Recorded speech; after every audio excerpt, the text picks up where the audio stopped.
Let me ask you something uncomfortable. What if the thing destroying your life right now isn't your job, your relationships, or your situation? What if it's something you do every single day on autopilot without even realizing it? That's not a theory. That might already be your reality. Most people don't stay stuck because they're lazy. They stay stuck because no one ever showed them the patterns keeping them stuck. William James, the father of modern psychology, once said, "Human beings can change their lives by changing their mindset." Simple sentence, huge consequence. Today, we're breaking down 6 hidden habits that might be quietly stealing your potential and what to replace them with. Let's begin.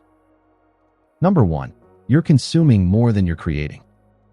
Here's something nobody talks about honestly. Your brain was not built to absorb. It was built to do. And right now, most people are stuck in a loop. Scroll, watch, read, scroll again, and calling it learning. It isn't. Psychologist Mihai Csikszentmihalyi spent decades studying what actually makes humans feel alive and fulfilled. His conclusion? People experience their deepest satisfaction not during passive consumption, but during creation, when they're fully engaged in producing something that didn't exist before. You watch 15 videos about starting a business. You never start the business. You read 4 books on fitness. You haven't worked out in 3 weeks. There's a word for this pattern: cognitive sedation. It feels like growth. It produces none. The fix isn't dramatic. Pick one thing you've been researching for more than a month. Give it 30 minutes of doing today. Not watching, not planning, doing. Number 2, you're letting comfort disguise itself as contentment. These two things feel identical.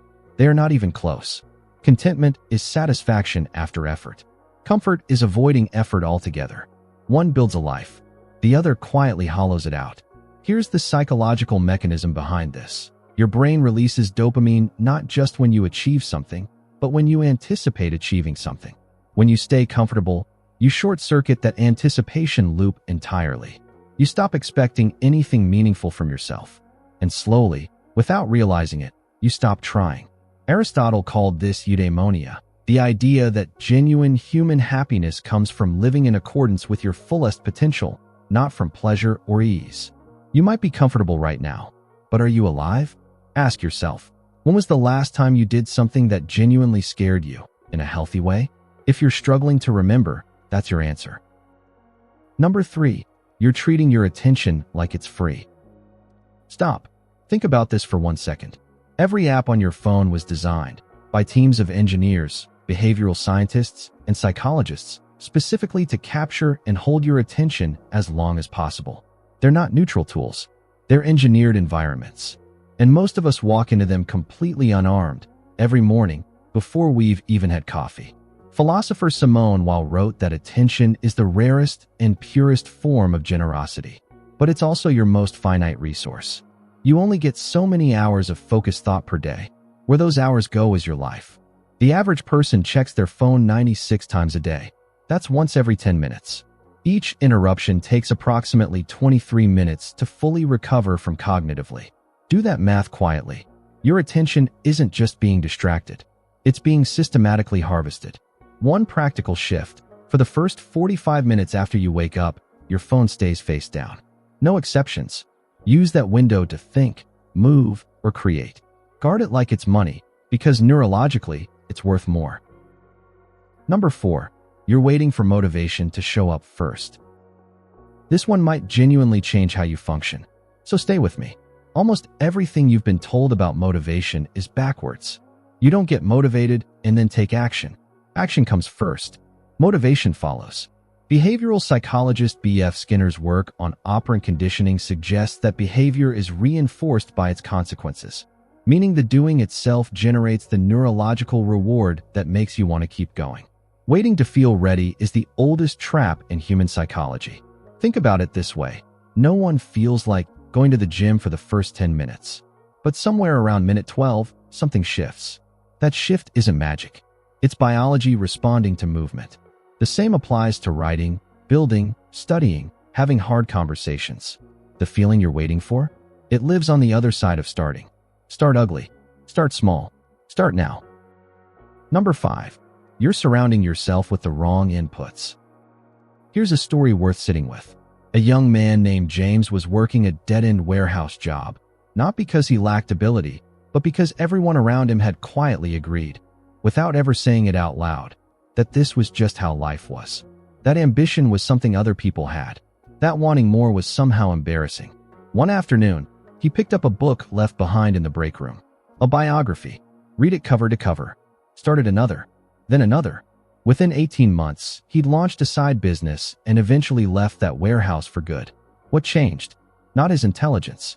Not his circumstances, at least not immediately. His inputs changed.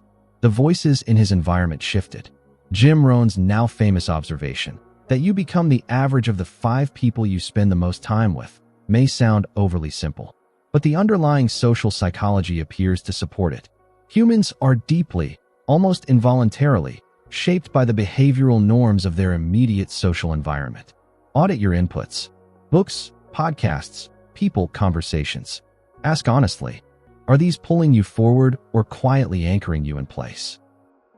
Number 6. You're mistaking busyness for progress. Being busy feels productive. It almost never is. There's a meaningful difference between activity and traction. You can fill 16 hours with tasks and in the day having moved nothing that actually matters forward. This is one of the most common and least discussed forms of self-sabotage. Cal Newport, in his research on deep work, argues that the ability to focus without distraction on cognitively demanding tasks is becoming increasingly rare and increasingly valuable. Most people never develop it, not because they lack discipline, but because they've never been shown what it actually looks like in practice. Busyness is often anxiety wearing a productivity costume.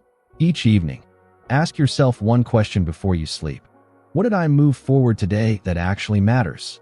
If the answer is vague or uncomfortable, tomorrow's priorities just became much clearer.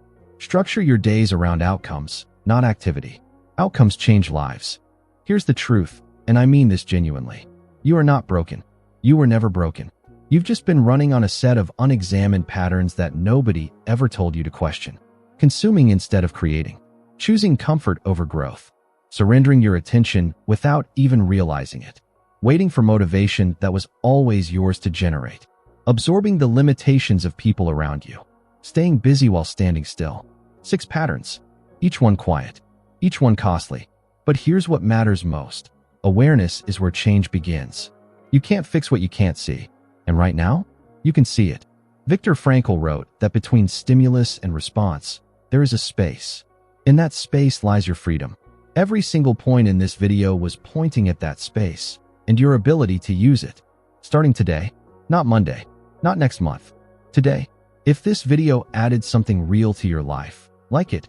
It genuinely helps more people find this content. Share it with someone who needs it. Comment below with your biggest takeaway.